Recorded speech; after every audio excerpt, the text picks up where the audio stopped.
अब चलिए स्टूडेंट्स, मैं आपको धारा घनत्व के बारे में समझाता हूं।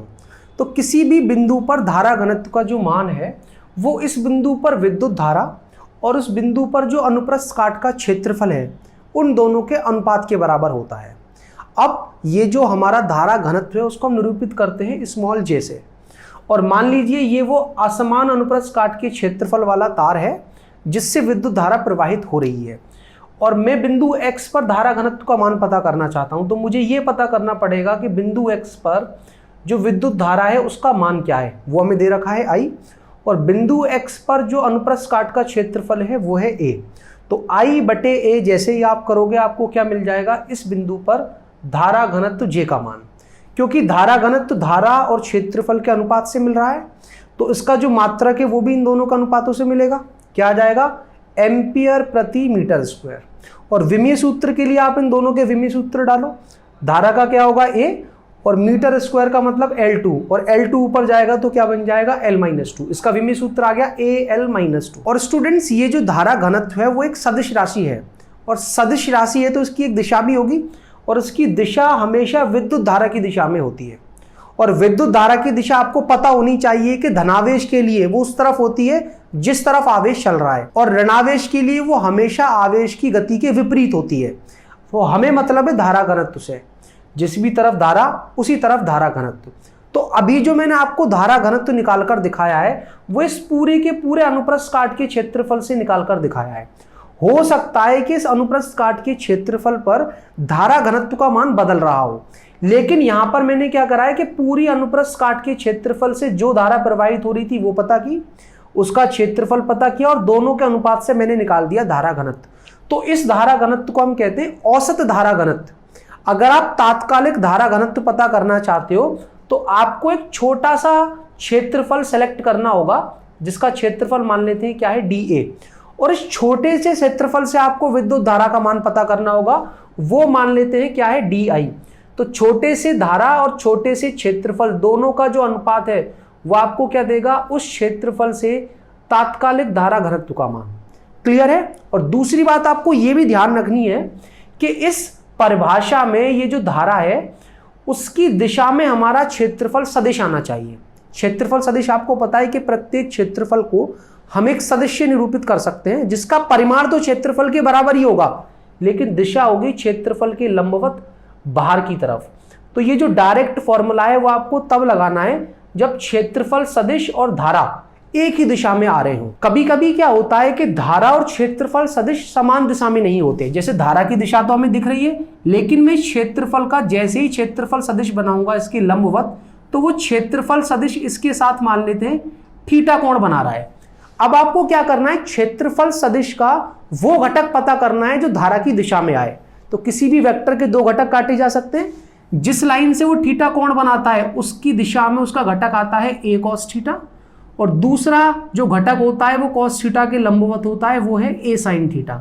तो इस सिचुएशन में आप धारा घनत्व को कैसे परिभाषित करोगे, धारा और धारा की दिशा में क्षेत्रफल सदिश का जो घटक है उन दोनों के अनुपात से आपको क्या मिलेगा, धारा घनत्व का मान। अब स्टूडेंट्स, एक और देखने वाली बात है कि हमारा जो धारा घनत्व है वो एक सदिश राशि है और क्षेत्रफल सदिश भी एक सदिश राशि है। तो यहां से आप ये लिख सकते हो कि जो धारा है वो किसके बराबर आ जाएगी, J इंटू में A cos थीटा। और ध्यान से देखना कि अगर ये दोनों ही सदिश हैं J और A, तो A B cos थीटा को हम ऐसे भी लिख सकते हैं A डॉट B। तो किसी भी अनुप्रस्थ काट से जो विद्युत धारा प्रवाहित हो रही होती है वो धारा घनत्व और क्षेत्रफल सदिश के अदिश गुणनफल के बराबर होती है। बहुत ध्यान से सुन लें कि किसी क्षेत्रफल से अगर आपको धारा घनत्व सदिश रूप में पता है, उसका क्षेत्रफल पता है, तो इन दोनों सदिशों का जो अदिश गुणनफल होगा वो आपको क्या देगा, उस क्षेत्रफल से गुजरने वाली विद्युत धारा का मान।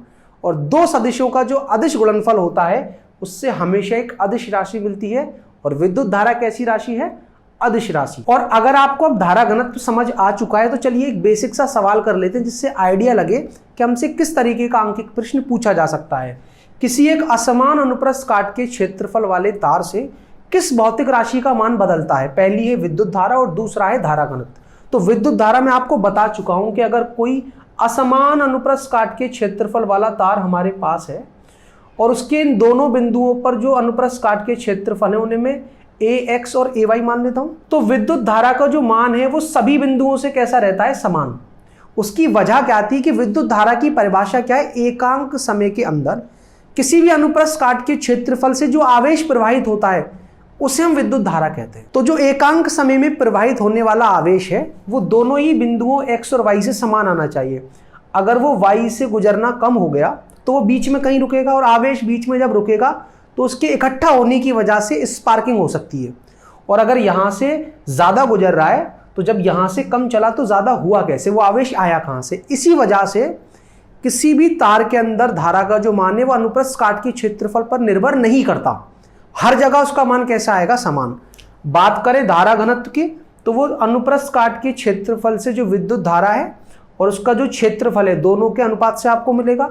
तो हर बिंदु पर विद्युत धारा का मान तो हो गया समान, तो अंश तो सभी के लिए समान होगा। तो आप क्या कह सकते हो कि धारा घनत्व तो अनुप्रस्थ काट के क्षेत्रफल के व्युत्क्रमानुपाती होती है। जहां अनुप्रस्थ काट का क्षेत्रफल कम, जैसे यहां है, वहां पर धारा घनत्व का मान ज्यादा, तो AY AX की तुलना में कम है, और जहां क्षेत्रफल कम है वहां पर धारा घनत्व का मान दूसरे वाले धारा घनत्व की तुलना में ज्यादा होगा। तो कौन सी राशि बदलेगी, धारा घनत्व, और उसका मान कहां ज्यादा होगा, जहां पर अनुप्रस्थ काट का क्षेत्रफल कम होगा। अब स्टूडेंट्स आपको ये तो समझ में आ ही गया होगा कि धारा घनत्व होता क्या है, और अगर हमें दो जगह अनुप्रस्थ काट का क्षेत्रफल बता दिया जाए तो उन दोनों जगह धारा घनत्व की तुलना किस तरह से करते हैं। अब स्टूडेंट्स किरचॉफ ने विद्युत धारा से संबंधित एक नियम दिया है जिसको हम कहते हैं किरचॉफ का धारा संबंधित परिपथीय नियम। और अगर आप ये जानना चाहते हो कि धारा संबंधित ये नियम है क्या, इस पर किस तरह के अंकित प्रश्न हमसे पूछे जा सकते हैं, तो आप इस वीडियो पर क्लिक कर समझ सकते हो। और अगर आप दूसरे अध्याय स्थिर वैद्युत विभव तथा धारिता से संबंधित कुछ भी पढ़ना चाहते हो